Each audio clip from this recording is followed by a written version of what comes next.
Fried chicken isn't just a meal in America, it's comfort, tradition, and one of those foods that feels like home no matter where you are from.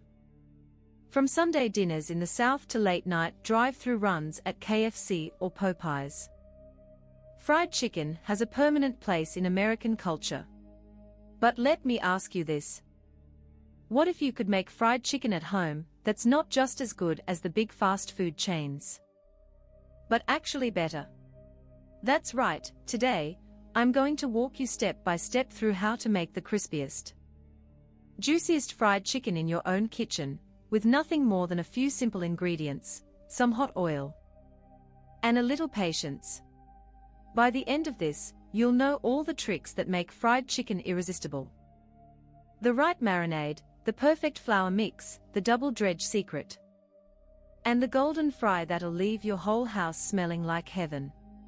And I promise you, once you try this, you'll never look at a bucket of fast food chicken the same way again. Before we jump straight into cooking, let's talk about why fried chicken is such an icon in the first place. Everyone has a memory tied to fried chicken. Maybe it was your grandmother's cast iron skillet version that made Sunday lunches feel special. Maybe it was that late-night college trip to KFC when you ordered way more than you could handle. Or maybe it was the first time you tried Nashville hot chicken and realized food could make your eyes water and your soul sing at the same time. Fried chicken is about more than flavor, it's about comfort, nostalgia, and indulgence. That's why, even though it's everywhere, people never get tired of it. And trust me, when you make it at home, you control the flavor, the crunch, and the love you put into it. That's what really makes it special. Alright, enough food talk. Let's get down to business. What do we need to make fried chicken that's better than KFC?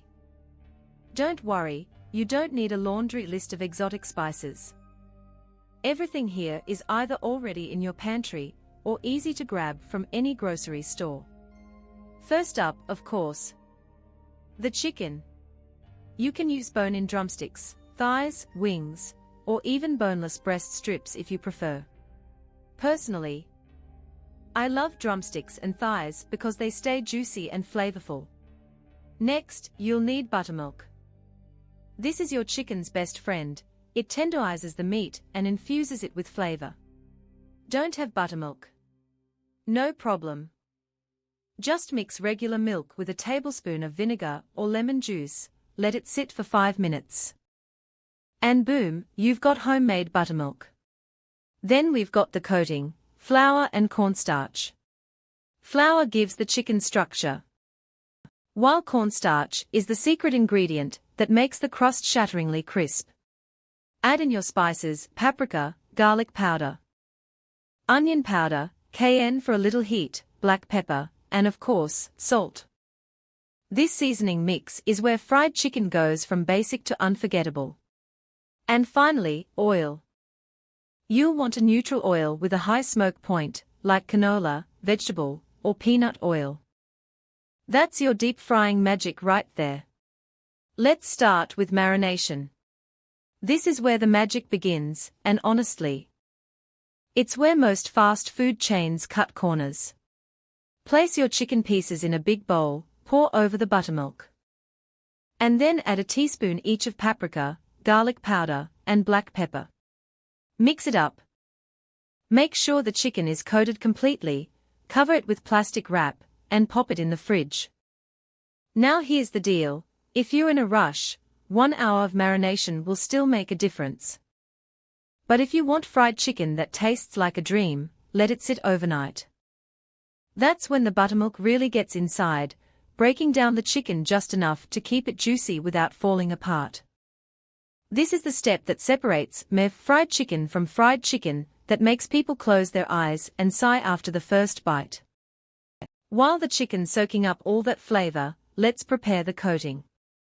Grab a big bowl and mix 2 cups of all-purpose flour with half a cup of cornstarch. This combo is non-negotiable if you want that legendary crunch.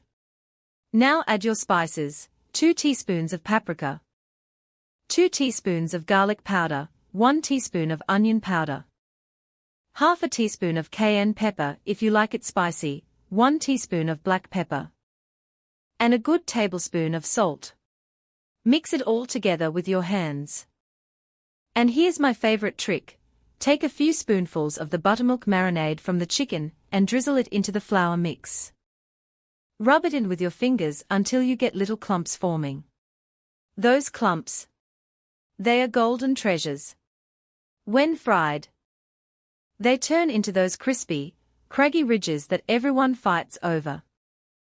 You know the ones, the bites that stay crunchy even after the chicken's been sitting for a while.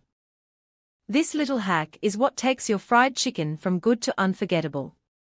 Now comes the fun part, dredging. Take a piece of chicken out of the buttermilk, let the excess drip off, and press it into the flour mix. And when I say press, I mean press. Don't just dust it lightly, really push it in so the flour sticks. Lift it, shake off the extra. And here's where the magic happens. Dip it back into the buttermilk, then coat it again in the flour. That's called double dredging, and it's the secret to fried chicken with those rough, craggy, golden edges that crunch louder than a bag of chips. Do this with all your chicken pieces, and you'll see them start to look like they belong on a magazine cover. Alright, time to fry. Heat your oil to 350 degrees Fahrenheit. If you don't have a thermometer, don't stress. Just drop a pinch of flour in. If it sizzles immediately and floats, your oil is ready. Using tongs, carefully place the chicken into the oil, but don't overcrowd the pan. That's a rookie mistake. Too many pieces at once drop the oil temperature, and suddenly your chicken is greasy and soggy instead of crispy and light. Fry in batches, giving each piece enough room to breathe. For bone-in chicken like thighs or drumsticks, fry for about 12 to 15 minutes. For boneless, 6 to 8 minutes usually does the trick.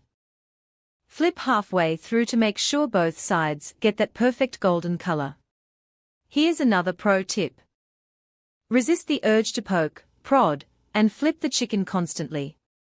I get it, it looks so good in the oil. You want to keep messing with it. But patience is your best friend here.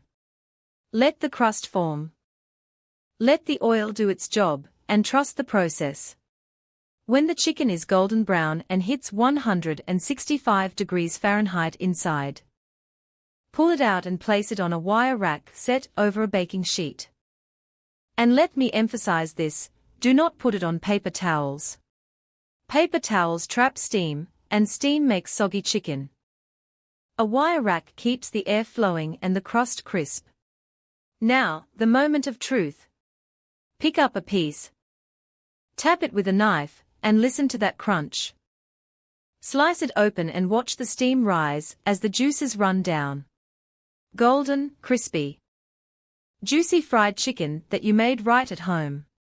And here's the kicker, it's better than KFC. Why? Because it's fresher, it's seasoned exactly how you like it, and it doesn't come out of a greasy paper bucket. But let's not stop there. One of the best things about fried chicken is how versatile it is. Want to turn this into Nashville hot chicken? Just whisk some cayenne into melted butter and hot oil. Brush it all over your fried chicken, and get ready for a fiery, addictive experience. Prefer something saucy? Try Korean fried chicken. Double fry the chicken until it's extra crispy. Then toss it in a soy garlic glaze that's sticky, sweet, and salty all at once. Looking for a healthier twist? Spray your coated chicken with a little oil and pop it in an air fryer at 375 degrees Fahrenheit for 25 minutes. You'll still get a golden crust with way less oil. And if you want to play copycat, throw a pinch of thyme, basil, and oregano into your flour mix. You'll be surprised how close you get to that famous 11 herbs and spices flavor. At this point, you've got options. You can keep it classic, go spicy, go saucy. Or even keep experimenting with your own signature blend. That's the beauty of homemade fried chicken, it's yours. Serve it with fries, coleslaw, mac and cheese, or just eat it straight off the rack while it's still warm. No judgment here. And before we wrap this up, let me say this, fried chicken may take a little effort. But it's worth every second. It's the kind of dish that brings people together. That makes kids light up when they smell it, and that reminds adults of something comforting and familiar. Once you master this recipe, you'll never feel the need to wait in line for fast food fried chicken again. You'll know you can make it fresher, crispier, and juicier right in your own kitchen. So here's what I want you to do. If you found this recipe helpful, smash that like button. Subscribe to the channel for more delicious recipes, and share this video with your fried chicken loving friends. And tell me in the comments, are you team spicy fried chicken or team classic crispy? I can't wait to hear your answer. Until next time, keep cooking, keep experimenting, and remember, food made at home always tastes better when you put your heart into it.